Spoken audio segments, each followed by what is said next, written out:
हाँ जी सर, आप रतिया विधानसभा से अगर कहें तो आप ताल ठोक रहे हैं, तो किन मुद्दों को लेकर आप अपना दावा पेश कर रहे हैं विधानसभा के अंदर?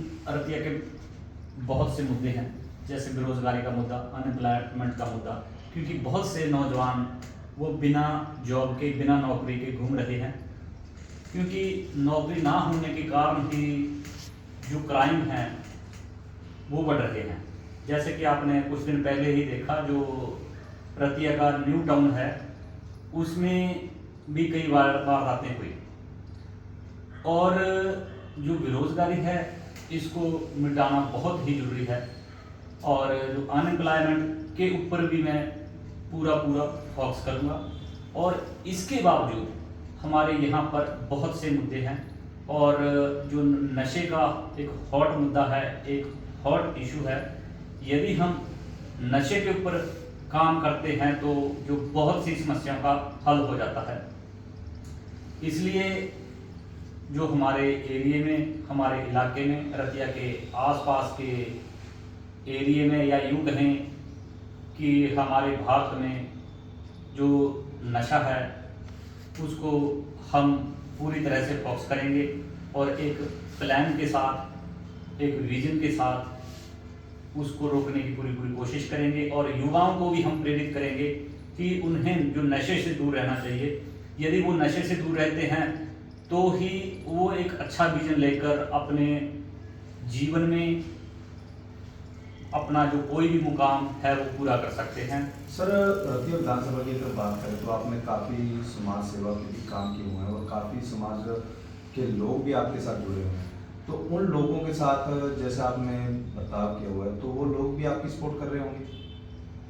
Definitely they are helping us. जो हमारी जी के मनोहर मेमोरियल सोसाइटी है, उन्होंने बहुत से जो सामाजिक काम है वो किए हैं, जैसे कि स्पोर्ट्स को बढ़ावा देना। ये भी हमारा जो अहम मुद्दा रहा है। हमने स्पोर्ट्स को हमेशा ही गांव-गांव में जाकर प्रमोट किया है, और समय समय पर जो खिलाड़ियों की हेल्प की है।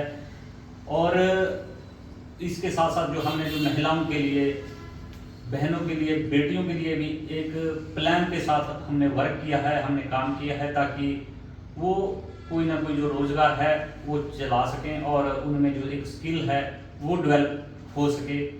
और जो बेटियां हैं, जो महिलाएं हैं, जो गर्ल्स हैं, जो स्पोर्ट्स खेलती हैं स्पेशल, उनको भी हमने समय समय पर प्रेरित किया है। यदि वो कोई भी गेम खेलती हैं तो उससे सिर्फ हमारे गांव और गली मोहल्ले का नाम ही नहीं, बल्कि हमारे देश का नाम भी रोशन होता है। और इस प्लान के साथ भी हमने जो स्पोर्ट्स को बढ़ावा देने के लिए काम किया है। और भी जैसे कई मुद्दे हैं, जैसे एजुकेशन को बढ़ावा देना, ये भी हमारा एक अहम मुद्दा रहा है।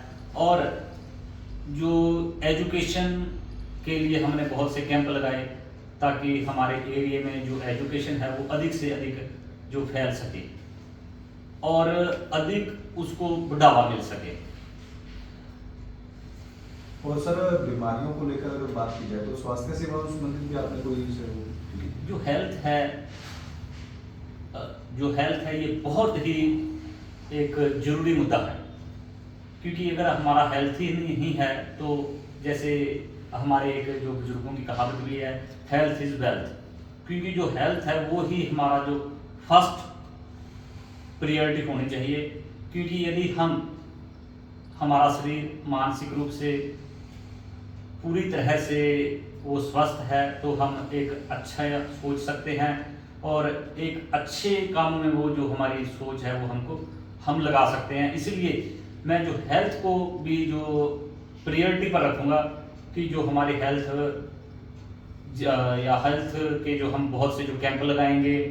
और जो मेरा ड्रीम है, मैंने पहले भी कई इंटरव्यू में बताया है, कि जो एक कैंसर का जो हॉस्पिटल है उसके ऊपर मैं स्पेशली वर्क करूँगा, ताकि जो हमारे लोगों को, जो हमारे एरिया के लोगों को इसके लिए, इसके इलाज के लिए चंडीगढ़ या दिल्ली जाना पड़ता है, वो इलाज उनको लोकल ही मिल सके।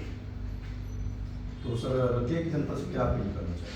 मेरी रतिया की जनता से, रतिया के लोगों से, रतिया की नौजवान पीढ़ी से, रतिया के जो व्यापारी हैं उनसे, और जो मजदूर वर्ग है, महिलाओं से, कोई भी जो छोटे से लेकर बड़े से बड़ा काम करता है, उनसे मेरी यही अपील है, यही प्रार्थना है कि जो इलेक्शन आ रहा है विधानसभा का रतिया में, वो जो वोटिंग है वो एक पार्टी से ऊपर उठकर करें।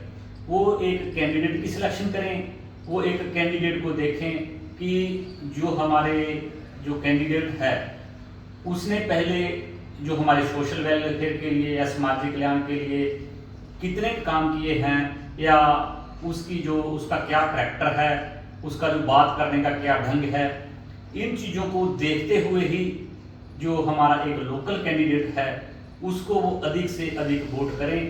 क्योंकि जो ये इलेक्शन है, जो विधानसभा का इलेक्शन है, ये एक हमारा भाईचारे का इलेक्शन है। और इसीलिए मैं चाहता हूँ रतिया की जनता से कि वो जो एक कैंडिडेट की सिलेक्शन करें और कैंडिडेट के हिसाब से ही वो अधिक से अधिक वोट करें। क्योंकि ये एक, जैसे मैंने पहले भी बोला है, जो ये हमारा एक भाईचारे का इलेक्शन है।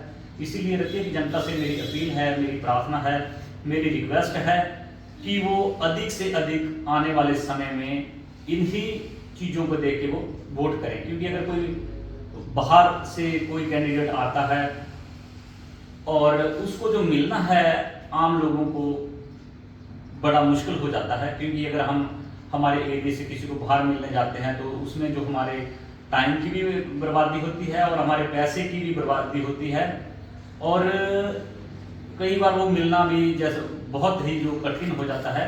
इसलिए मेरी एक बार फिर रतिया के लोगों से, रतिया की जनता से अपील है कि वो एक अच्छे आदमी को चुने और इन चीज़ों को देखते हुए कि वो अधिक से अधिक वोट करें।